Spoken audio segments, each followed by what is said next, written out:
नमस्कार मित्रों, आज के इस वीडियो में एक बार फिर से आप सभी का बहुत बहुत हार्दिक स्वागत है। आज हम हिंदी साहित्य इतिहास के अंतर्गत रीतकाल भाग 5 में रीतकाल के प्रमुख कवि एवं उनकी प्रमुख रचनाओं को अब तक के सबसे आसान ट्रिक की सहायता से याद करने का प्रयास करेंगे। तो जैसा कि स्क्रीन पर आप देख पा रहे हैं, रीत सिद्ध कवि। बात करें रीत सिद्ध कवि की, तो रीत सिद्ध कवि से संबंधित कुछ महत्वपूर्ण बातें हम लोग यहाँ पर देखेंगे। और रीत सिद्ध कवि के अंतर्गत आपने देखा होगा ना कि बिहारी लाल जी का नाम आता है, ठीक है ना, तो उसे दिमाग में रख लीजिएगा। ठीक है, चलिए। अब आचार्य रामचंद्र शुक्ल जी ने बिहारी लाल जी के विषय में ही कहा है, रसवादी माना है इनको, यानी कि बिहारी लाल जी को रसवादी मानने वाले जो आचार्य हैं रामचंद्र शुक्ल जी हैं, जबकि डॉक्टर नागेंद्र जी ने इन्हें ध्वनिवादी स्वीकार किया है। तो मोटी बात दिमाग में यहाँ पे रख लीजिएगा कि रस राम ने बिहारी को, है ना, रसवादी रामचंद्र शुक्ल ने माना और ध्वनिवादी डॉक्टर नागेंद्र जी ने माना। ठीक है, आगे एक विद्वान है श्री राधाचरण गोस्वामी जी ने बिहारी को क्या किया कि पीयूष बरसी मेघ की उपमा दी है। ठीक है ना, पीयूष बरसी मेघ की उपमा किसने दी है? तो श्री राधाचरण गोस्वामी जी ने दी है। किसको दी है? बिहारी को दी है। तो बिहारी जी लाल से संबंधित 3 बातें यहाँ पे ध्यान में रखिएगा। एक बात क्या हो गया? रसवादी रामचंद्र शुक्ल जी ने कहा, नागेंद्र जी ने ध्वनिवादी बताया, और पीयूष बरसी मेघ है किसने? श्री राधाचरण गोस्वामी जी ने। किसको कहा? बिहारी जी को कहा है। तो दिमाग में रख लीजिएगा, ठीक है ना। चलिए, अब आगे थोड़ी सी जानकारी हम लोग यहाँ से प्राप्त करेंगे बिहारी लाल जी के जीवन परिचय से संबंधित। क्या है कि इनका जन्म और मृत्यु देखें तो जन्म 1595 में हुआ और मृत्यु 1663 ईस्वी में हुई। जन्मस्थान गोविंदपुर में। पिता का नाम केशव दास, माता का नाम बात करें तो नरहर दास था, और संप्रदाय निम्बार्क, और आश्रयदाता जो इनके थे महाराज जय सिंह। ठीक है ना। तो जन्म की बात की जाए कब? बोले 1595 में। ठीक है ना, तो दिमाग में रख लीजिएगा कि क्या हुआ कि बोले इनका जन्म जो है 15 वर्षों के बाद जो है 95 यत्न करने के बाद इनका जन्म हुआ था। ठीक है ना, दिमाग में रख लीजिएगा कि इनके जो पिता थे केशव राय, ठीक है, बहुत परेशान थे। एक क्लू है भैया, वास्तविकता से कोई संबंध इसका नहीं है, केवल मिर्च मसाला लगा करके इनके जो संबंधित तथ्य हैं वो दिमाग में कैसे बैठाए जाए, इसलिए एक छोटा सा प्रयास है। ठीक है ना, वास्तविकता से इसका कोई संबंध नहीं है और ना ही किसी की भावना को ठेस पहुंचाने का कोई उद्देश्य है। राजनीतिक विचारधारा से इसका कुछ दूर दूर तक लेन देन नहीं है, बस आसानी से याद हो जाए इसलिए थोड़ा सा मिर्च मसाला लगा दिया जाता है कि ये डाटा जो तथ्य हैं आपको उस मसाले के साथ आसानी से दिमाग में बैठ जाए। ठीक है ना। तो क्लू क्या है कि जो इनके पिता थे बिहारी लाल जी के, केशव राय, क्या करते हैं? बोले 15 वर्ष तक 95 क्या करते हैं? नुस्खा, उपाय, मंदिर, मस्जिद आदि गुरुद्वारा जाते हैं, तब इनके पास एक पुत्र रत्न की प्राप्ति होती है। तो बता दीजिए 15 वर्ष बाद 95 युक्ति के बाद क्या हुआ? बिहारी लाल जी का जन्म हुआ। ठीक है ना। और क्या हो गया कि उल्टे सीधे 63 क्या हो गए? 63 में क्या हो गए? संसार को छोड़ दिए। 63 में, है ना, तिरछे आप कह सकते हैं, छितर गए, बिथर गए। ठीक है ना, 63 में इनका देहांत हो गया। ठीक है, तो एक क्लू है। क्या क्लू है? थोड़ा सा दिमाग में रखिएगा कि इनके पिता जो केशव दास थे 15 वर्ष तक इनकी कोई संतान नहीं हुई, तो 15 वर्ष में क्या हो गया? 95 युक्ति तरीका आदि करने के बाद जो है कौन? बिहारी लाल का जन्म होता है और 1663 में इनकी मृत्यु हो जाती है। ठीक है ना, केवल याद करने के लिए मैंने इसको बताया है। ठीक है ना, वास्तविकता से इसका कोई संबंध नहीं है। स्थान कहाँ? गोविंदपुर में हुआ। पिता भी आपने देखा ही केशव दास, है ना। गुरु कौन थे? नरहर दास थे, निम्बार्क संप्रदाय में थे, और महाराज जय सिंह के यहाँ कवि थे, राजकवि थे। ठीक है ना, तो इनके आश्रयदाता महाराज जय सिंह थे। ठीक है, अब बात करें बिहारी लाल की रचना की, तो बिहारी लाल जी की एकमात्र रचना है जिसे आप बहुत बखूबी जानते हैं कि बिहारी सतसई। ठीक है ना, दोहा छंद में रचित है, और इसकी भाषा की बात करें तो परिनिष्ठित है साहित्यिक ब्रजभाषा है। ठीक है, तो परिनिष्ठित है साहित्यिक ब्रजभाषा। ठीक है, बिहारी सतसई की भाषा है।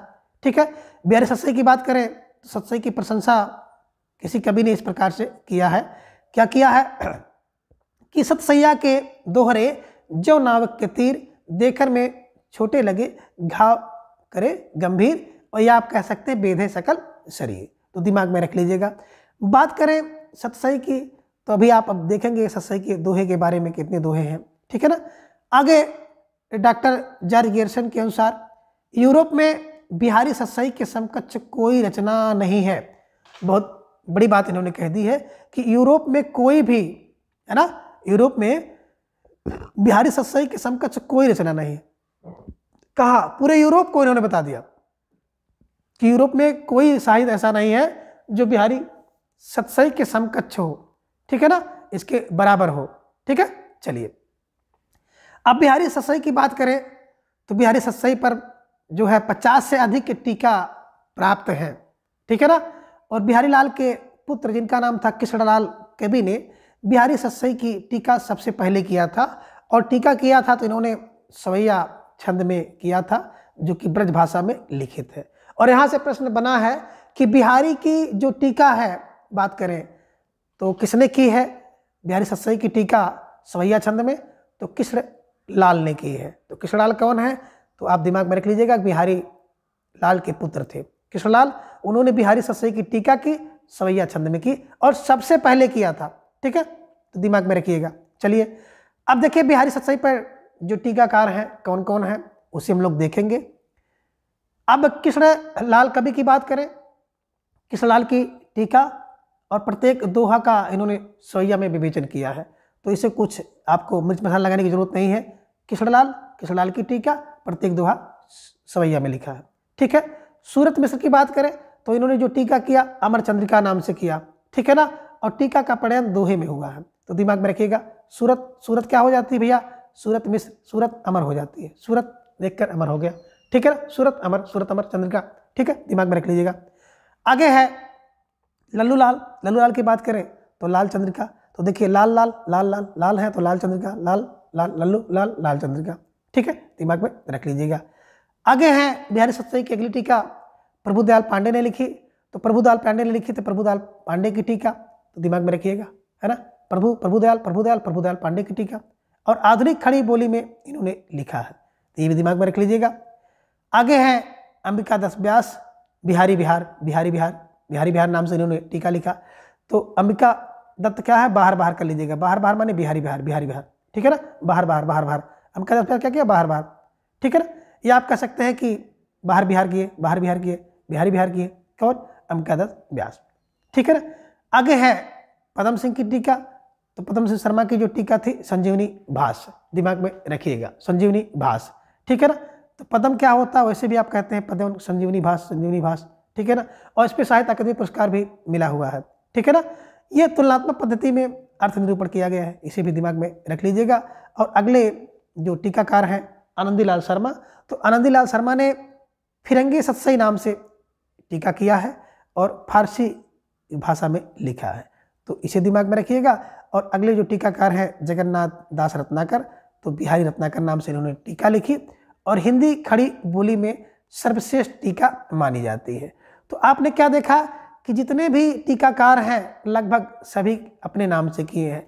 बात करें कृष्ण की तो कृष्ण, है ना, कृष्णलाल की टीका, सूरत अलग है, सूरत अमर हो गई, लल्लू लाल का लाल है, प्रभुदयाल का प्रभुदयाल की टीका है, अंबिका दत्त की बाहर, थोड़ा दिमाग में रख लीजिएगा, बाहर टीका, अंबिका दत्त व्यास, इन्हीं की बिहार, ठीक है, बिहारी बिहार, ठीक है। अब पदम संजीवनी थोड़ा अलग है, ठीक, इसे दिमाग में रखिएगा।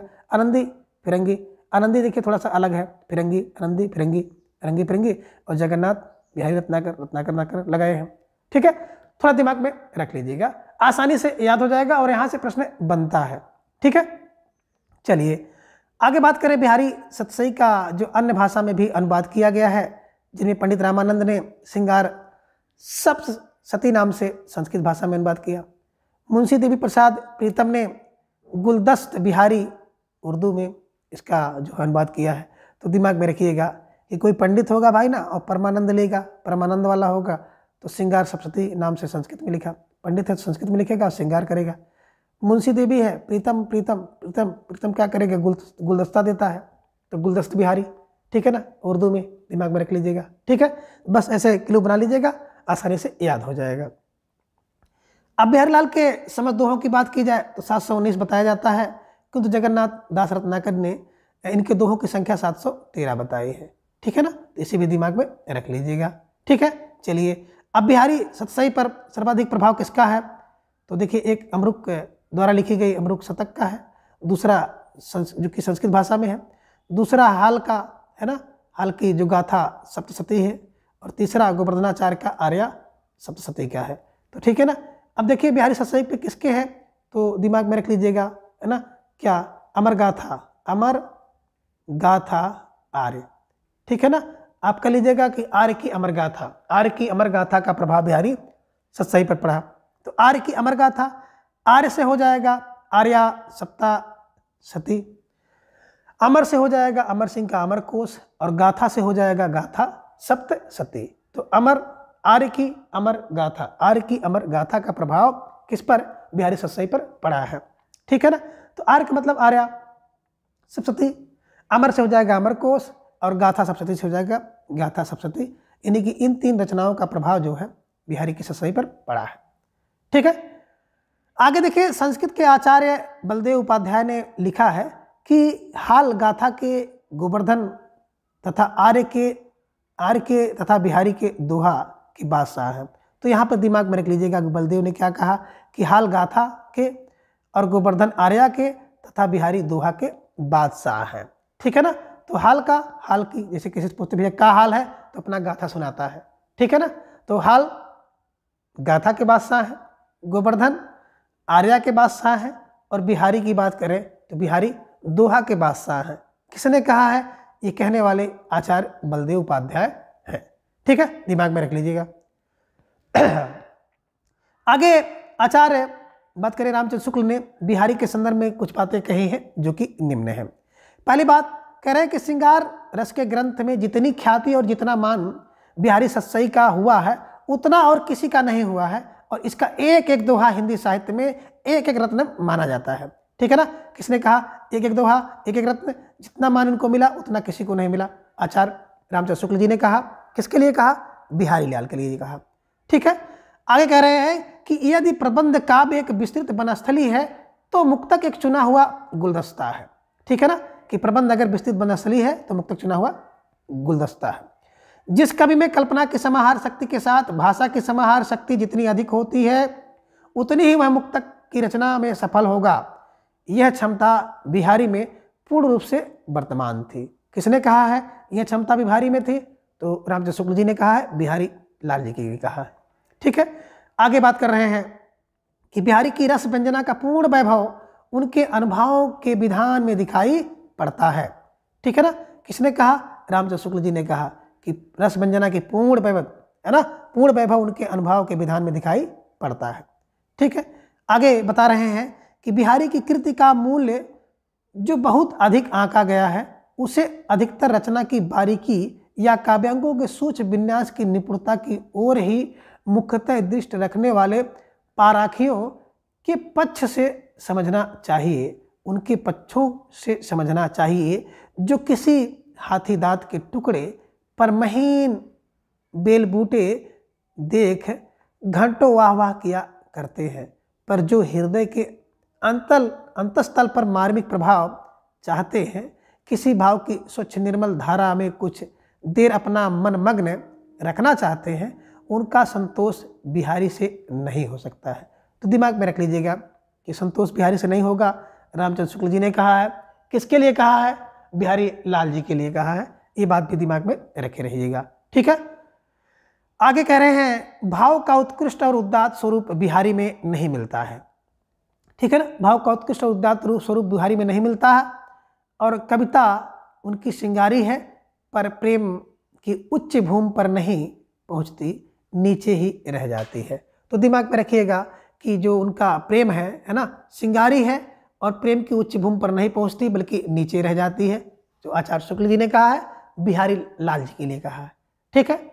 अगले जो कवि आप देख पा रहे हैं बिंद जी हैं, और बात करें बिंद जी का तो पूरा नाम था बिंद्रावन।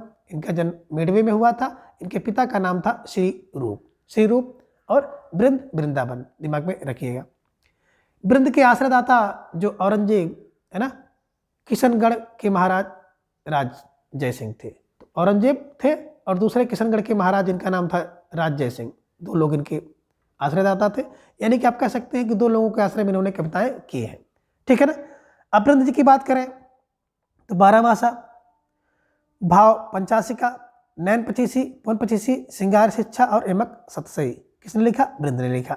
बात करें 12 मासा की तो 1668 ईस्वी में लिखा, 12 महीनों का वर्णन किया है। जैसा कि नाम से ही पता चल रहा है कि 12 मासा माने 12 माहों का वर्णन इसमें होगा, और 1600 कब 68 में इन्होंने लिखा है। ठीक है।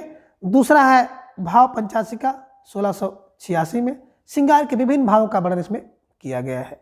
ठीक है। नैन पचीसी की बात करें तो 1686 में नेत्रों द्वारा प्रकट विभिन्न भावों का वर्णन इसमें है। नैन पचीसी नेत्रों द्वारा विभिन्न भाव, पवन पचीसी खड़ग में 56 छंद में वर्णन किया गया है। और श्रृंगार शिक्षा की बात करें तो आभूषण एवं श्रृंगार के साथ नायिका का वर्णन इसमें देखने को मिलता है, इसे भी देख सकते हैं।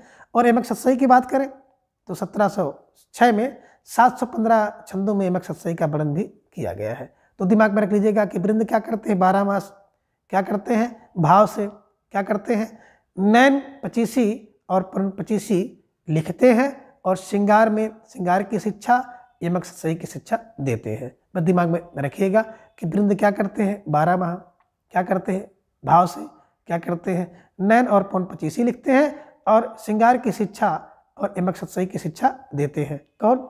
वृंद कवि। दिमाग में ऐसे रखिएगा, आसानी से बैठ जाएगा। ठीक है। चलिए आगे देखिए, हिंदी के अन्य रीतकालीन कुछ कवि हैं जिनकी रचनाएं हम लोग यहाँ पर देखेंगे, जिनमें पहले आप देख पा रहे हैं रसनिधि, जिनका नाम था पृथ्वी सिंह, मूल नाम, रतन हजारा, विष्णुपद कीर्तन, कवित्ते, 12 मासा, रसनिधि सागर और हिंडोला। तो दिमाग में रख लीजिएगा कि रस की निधि क्या है, बोले हजार रत्न, रत्न हजार रस की निधि है। विष्णुपद का कीर्तन रसनिधि है। कवित्त पढ़ लीजिए, एकदम बिल्कुल रस की निधि है। 12 मासा 12 महीने रस की निधि वर्षा होती है। और रसनिधि सागर रसनिधि सागर, और हिंडोला हिंडोला बिल्कुल रस निधि है। दिमाग में रखिएगा। ठीक है ना। अगर आप हिंडोला में जाओगे ना तो वहाँ पे रस की निधि आपको मिल जाएगी। ठीक है। आगे आप देख पा रहे हैं नृपशंभु सिंह सोलंकी की। तो इन्होंने नायिका भेद, नक्सिक, 7 शतक लिखा है। कैसे दिमाग में रखें तो देखिए, नृपशंभु ने क्या किया, नायिका का भेद नृपशंभु ने किया, नक्सिक से वर्णन शंभु ने किया, 7 शतक किसने लगाया, नृपशंभु ने। तो दिमाग में रख लीजिएगा कि नृपशंभु ने क्या किया, एक तो नायिका का भेद बताया, दूसरा नक्सिक तक वर्णन किया, तीसरा 7 शतक कौन लगाया, नृपशंभु ने लगाया। ठीक है। आगे है नेवाज जी। नेवाज ने क्या किया, शकुंतला नाटक नेवाज का शकुंतला नाटक। ठीक है। आगे है कृष्ण कवि लाल। बात करें तो इन्होंने बिहारी सतसई की टीका और प्रदुर प्रजागर इन्होंने लिखा। ठीक है ना। तो क्या किया, कृष्ण कवि ने क्या किया, बिहारी सतसई की टीका और प्रदुर प्रजागर लिखा। ठीक है ना। हठी जी, बात करें हठी जी की तो श्री राधा सुधा शतक 103 छंदों में इन्होंने लिखा। ठीक है ना। अब हाठी कौन है, बोले भैया हाठी व्यक्ति वही है, कौन, जो श्री राधा का सुधा शतक लिखता है। ठीक है ना। तो राधा का सुधा शतक लिखने वाला व्यक्ति बहुत हाठी है, हठी माने जिद्दी है। ठीक है। आगे है विक्रमादित्य, तो विक्रम सतसई और ब्रजलीला। बस दिमाग में रखिएगा, विक्रम सतसई और ब्रजलीला किसने, विक्रमादित्य ने लिखा। ठीक है। राम सहाय भगत की बात करें तो राम सतसई, वाणीभूषण, वृत्रंगड़ी और ककहरा। ठीक है। तो दिमाग में रख लीजिएगा कि राम सहाय भगत ने क्या किया, राम है तो राम सतसई लिखा। राम की वाणी में भूषण था, जिसने वाणीभूषण लिखा। राम को वृत्रंगड़ी का ज्ञान था तो उन्हें राम सहाय ने वृत्रंगड़ी लिख दी। और ककहरा कौन, राम सहाय ने लिखा है। तो दिमाग में रखे रहिएगा। बेनी वाजपेयी जी की बात करें तो फुटकर छंद है ना, कौन, बेनी वाजपेयी ने फुटकर छंद लिखा, फुटकर छंद बेनी का। पजनेश की बात करें तो पजनेश प्रकाश नाम से पता है। नक्सिक पजनेश ने किया और मधुर प्रिया पजनेश ने किया। अब दिमाग में रखिए, इस पजनेश को कर लीजिए पावजेब कहाँ, नक्सिक पर क्या करता है, बिल्कुल मधुर और प्रिय लग रहा है। तो दिमाग में रख लीजिएगा कि पजनेश कहाँ, नक्सिक पर, पजनेश नक्सिक पर मधुर और प्रिय लग रहा है। ठीक है ना। तो दिमाग में रख लीजिएगा, आसानी से याद हो जाएगा। आगे देखिए, जो राम सहाय भगत हैं, इनका ककहरा जायसी की अखरावट की शैली में रचित है। ठीक है ना। ककहरा जो आप देखें ना, ककहरा क्या है, जो जायसी की अखरावट है उसी की शैली में इन्होंने ककहरा लिखा है। ठीक है ना। चलिए अब हम बात करेंगे रीत मुक्त कुछ कवि की बात करें तो आलम जात के ब्राह्मण थे, किंतु शेख नाम की एक जो रंगरेजिन थी उससे विवाह कर मुसलमान हो गए थे। शेख रंगरेजिन से इन्होंने विवाह किया था ना, तो आलम तो थे ब्राह्मण, लेकिन शेख रंगरेजिन से शादी कर करके इन्होंने क्या किया था, ये मुसलमान हो गए थे। ठीक है ना। आलम कहाँ, बोले आलम औरंगजेब के जो दूसरे बेटे थे जिनका नाम था बहादुर मुअज्जम, उनके आश्रय में रहते थे। इसे भी दिमाग में रखिएगा। और आलम का जो कविता काल है 1683 से 1703 ईस्वी तक माना जाता है, और इनकी प्रमुख कृतियां हैं आलम किल पहली रचना है, दूसरी है माधवानंद कामकंदला, तीसरी है सुदामा चरित, और चौथा है श्याम स्नेही। तो दिमाग में कैसे रखें, तो देखिए आलम की बात करते हैं तो आलम से आलम केली, आलम के लिए क्या करता है, माधव नल और काम कंदला, माधव नल और काम कंदला, बिल्कुल आलम की आलम आलम आलम के कौन, बिल्कुल आलम किसका, बोले माधव नल और काम कंदला का आलम। ठीक है ना। सुदामा चरित कौन, बोले आलम ने सुनाया। श्याम स्नेही कौन, बोले श्याम का स्नेही, तो आलम सुनाते हैं, आलम सुनाते हैं। दिमाग में से रख लीजिएगा, आसानी से याद हो जाएगा कि आलम किसका, बोले आलम का, माधव नल का आलम, सुदामा चरित का आलम, और श्याम स्नेही का आलम। ठीक है ना। तो आलम आलम लगा दीजिएगा, आसानी से ये बात बैठ जाएगी। ठीक है।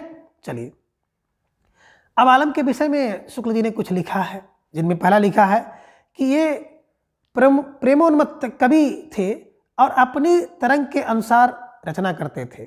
इसी से इनकी रचनाओं में हृदय तत्व की प्रधानता है, और प्रेम के पीर या इसका दर्द इनके एक एक वाक्य में भरा पाया जाता है। तो दिमाग में रख लीजिएगा कि प्रेम की पीर और इश्क का दर्द एक एक वाक्य में भरा पाया जाता है। किसके, बोले सर आलम के। किसने कहा, आचार्य रामचंद्र शुक्ल जी ने कहा। इसे दिमाग में बैठा लीजिएगा। ठीक है। प्रेम की तन्मयता की दृष्टि से आलम की गणना रसखान और घनानंद की कोट में ही होनी चाहिए। कह रहे अगर हम बात करें प्रेम की तन्मयता, प्रेम तन्मयता की दृष्टि से, तो आलम की गणना रसखान और घनानंद के कोट में ही होनी चाहिए। किसने कहा, रामचंद्र शुक्ल ने कहा। किसके विषय में कहा, आलम के विषय में कहा है। ठीक है ना। आगे बात करें, आचार्य रामचंद्र शुक्ल जी ने घनानंद के विषय में लिखा है कि ये साक्षात रसमूर्ति और ब्रजभाषा काव्य के प्रधान स्तंभों में से है। कौन, घनानंद। घनानंद क्या है, साक्षात रस की मूर्ति है और ब्रज भाषा काव्य के प्रधान स्तंभ है। कौन, घनानंद। किसने कहा, आचार्य रामचंद्र शुक्ल जी ने कहा है। ठीक है ना। अब घनानंद जी की बात करें तो थोड़ा सा इनका संक्षिप्त जीवन परिचय देख लीजिए।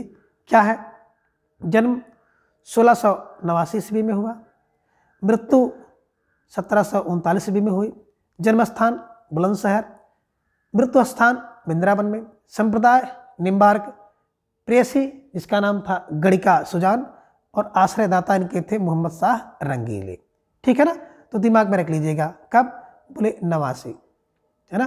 कौन, 1689 में इनका जन्म होता है और 1739 में इनकी मृत्यु हो जाती है। ठीक है ना।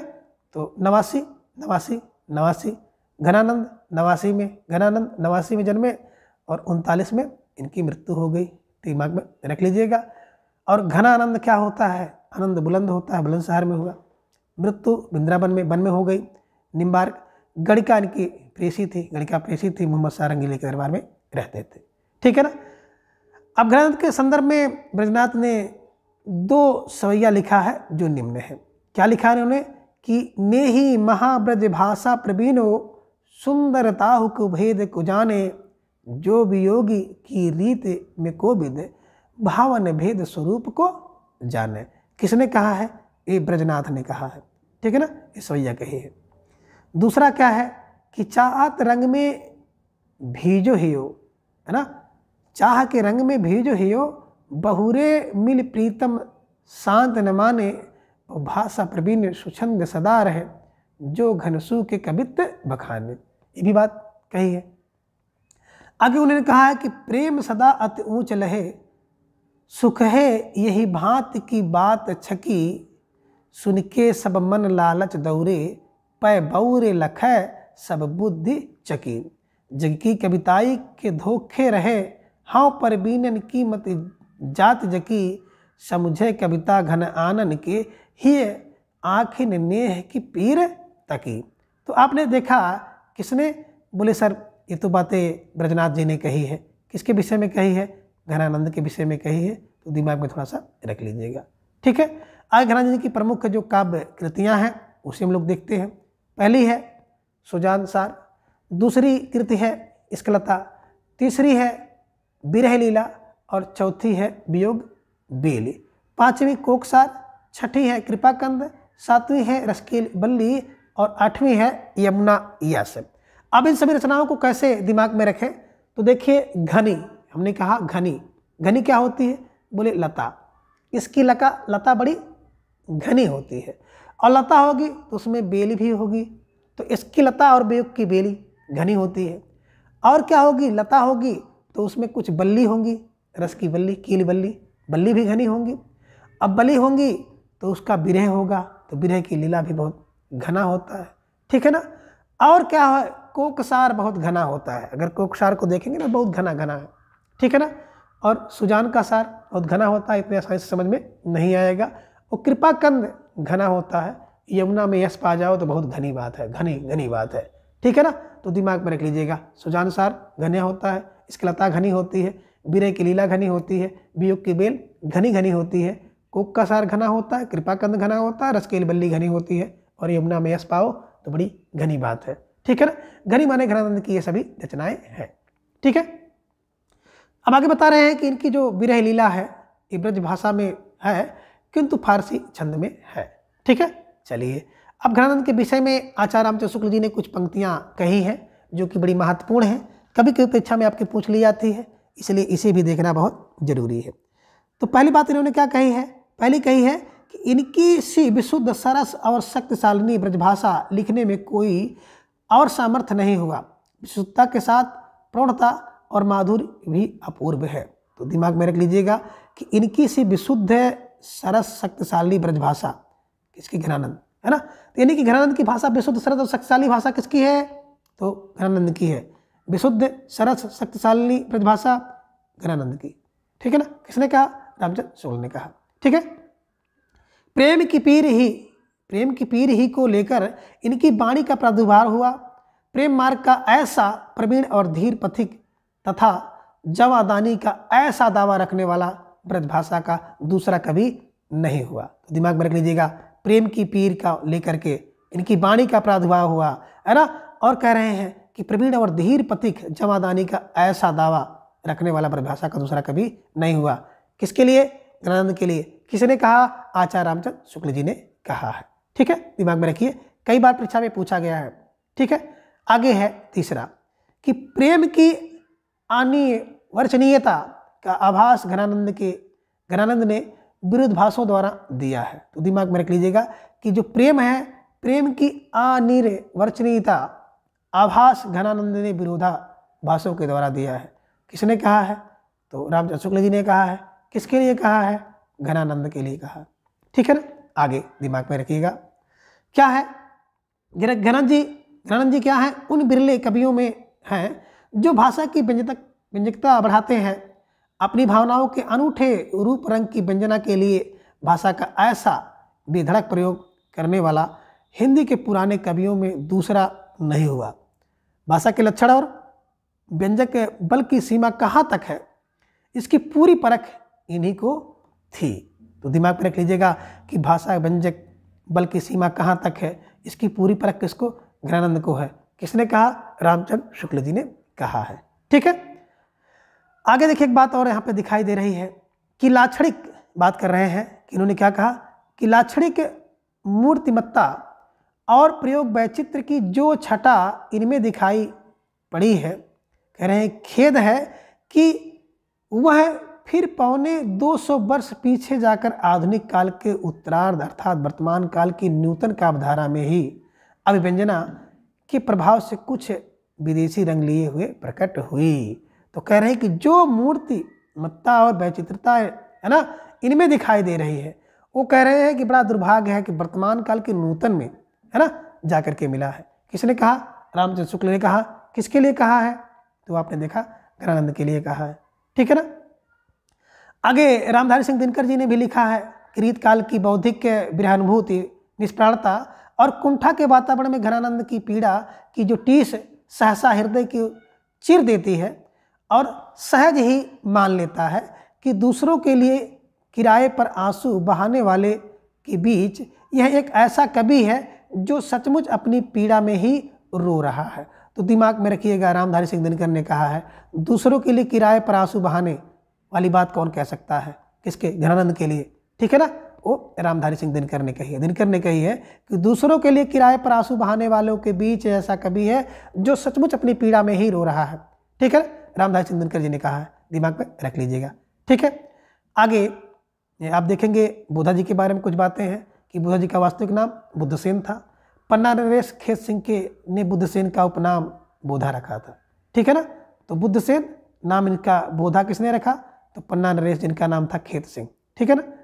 अब पन्ना के दरबार की एक सुभान, जिसका नाम था सुभान नामक एक गणिका थी, उससे बोधा प्रेम करते थे। किससे, सुभान से, ठीक है। बोधा की प्रमुख रचनाएं हैं विरह वारिस और इश्कनामा, ठीक है ना। तो विरह वारिस का बोध होगा और इश्कनामा नाम है एक बोधा है, तो दिमाग में रख लीजिएगा, ठीक है।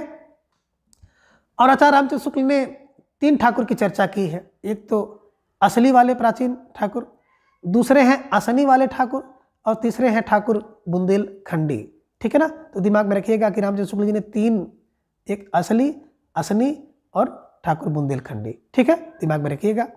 बात करें रीतकाल की, जो मुक्त काव्यधारा से ठाकुर बुंदेलखंडी का संबंध है, अंतिम वाला ठाकुर बुंदेलखंडी का, और इनका मूल नाम था लाला ठाकुर दास।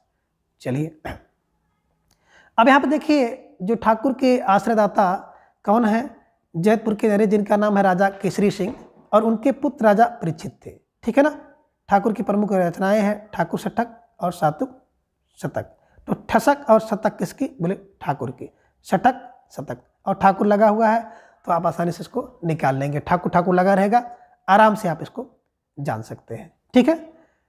आचार्य रामचंद्र शुक्ल जी ने ठाकुर के संबंध में लिखा है कि ठाकुर बहुत ही सच्ची उमंग के कवि थे, इनमें कृतज्ञता का लेस नहीं है, ना ही तो कहीं व्यर्थ शब्द आडंबर है, ना कल्पना की झूठी उड़ान और ना ही अनुभूति के विरुद्ध भावों का उत्कर्ष है, ठीक है ना। तो रामचंद्र शुक्ल जी ने इनके बारे में लिखा है कि ठाकुर बहुत सच्ची उमंग के कवि हैं। कौन, सच्ची उमंग के कवि हैं, कल्पना की झूठी उड़ान और अनुभूति के विरुद्ध इन्होंने कोई उत्कर्ष नहीं दिखाया है, ठाकुर के लिए रामचंद्र शुक्ल जी ने कहा है, ठीक है ना। आगे बता रहे हैं कि ठाकुर प्रधानतः प्रेम निरूपण होने पर भी लोक व्यवहार के अनेक रंगदर्शी कवि थे। तो दिमाग में रख लीजिएगा कि मूलतः क्या थे, प्रेम निरूपक थे, फिर भी लोक व्यवहार के अनेक रंगदर्शी थे, अनेक रंगों को दर्शाया है इन्होंने लोक व्यवहार के, ठीक है। आगे है द्विजदेव। बात करें द्विजदेव तो महाराज मानसिंह के, जो कि अयोध्या के महाराज थे, उनके, है ना, तो इन्हीं को कहा जाता है महाराज मानसिंह। द्विजदेव यानी कि महाराज मानसिंह जो कि अयोध्या के महाराज थे। द्विजदेव ने 2 रचनाएं लिखी, एक तो श्रृंगार लतका और दूसरा श्रृंगार बत्तीसी। तो आप कह दीजिएगा द्विजदेव को क्या पसंद था, श्रृंगार पसंद था, तो श्रृंगार लतका और श्रृंगार बत्तीसी इन्होंने फट से लिख दिया। तो इस प्रकार से दिमाग में रख लीजिएगा, ठीक है। आचार्य रामचंद्र शुक्ल जी ने भी लिखा है कि ब्रजभाषा के श्रृंगारी कवियों की परंपरा इन्हें अंतिम प्रसिद्ध कवि समझना चाहिए, ठीक है ना। जिस प्रकार लक्षण ग्रंथ लिखने वाले कवियों में पद्माकर का अंतिम प्रसिद्ध है ना, पद्माकर अंतिम प्रसिद्ध है, उसी प्रकार से समुची श्रृंगार परंपरा में इनकी सी सरस और भावमयी फुटकल श्रृंगारी कविता फिर दुर्लभ हो गई, ठीक है ना। किसके लिए लिखा है, द्विजदेव के लिखा, किसने लिखा, आचार्य रामचंद्र शुक्ल जी ने लिखा है, ठीक है ना। आज कह रहे हैं कि ऋतु वर्णन में इनके हृदय का उल्लास उमड़ पड़ता है, ठीक है ना। तो यहाँ ऋतु वर्णन में इनके हृदय का, इनका हृदय मतलब द्विजदेव जी का हृदय उमड़ पड़ता है। किसने कहा है, आचार्य रामचंद्र शुक्ल जी ने कहा है। आगे देखिए रीतकालीन कवि और उनकी महत्वपूर्ण पंक्तियाँ। तो रीतकाल की प्रमुख काव्य पंक्तियाँ हम लोग यहाँ पे नहीं देखेंगे, बल्कि कवि और उनकी पंक्ति वाली क्लास हमने इस प्लेलिस्ट से यूट्यूब पर अपलोड कर दी है। कुल 14 भाग में है और बहुत अच्छे ढंग से आपको ट्रिक की सहायता से कवि और उनकी पंक्तियों को याद कराया है, वहाँ से जाकर आप लोग देख लीजिएगा। तो आज के इस वीडियो में बस इतना, अगले वीडियो में इसके अगले भाग को हम लोग जानेंगे। तब तक के लिए धन्यवाद, नमस्कार, बाय।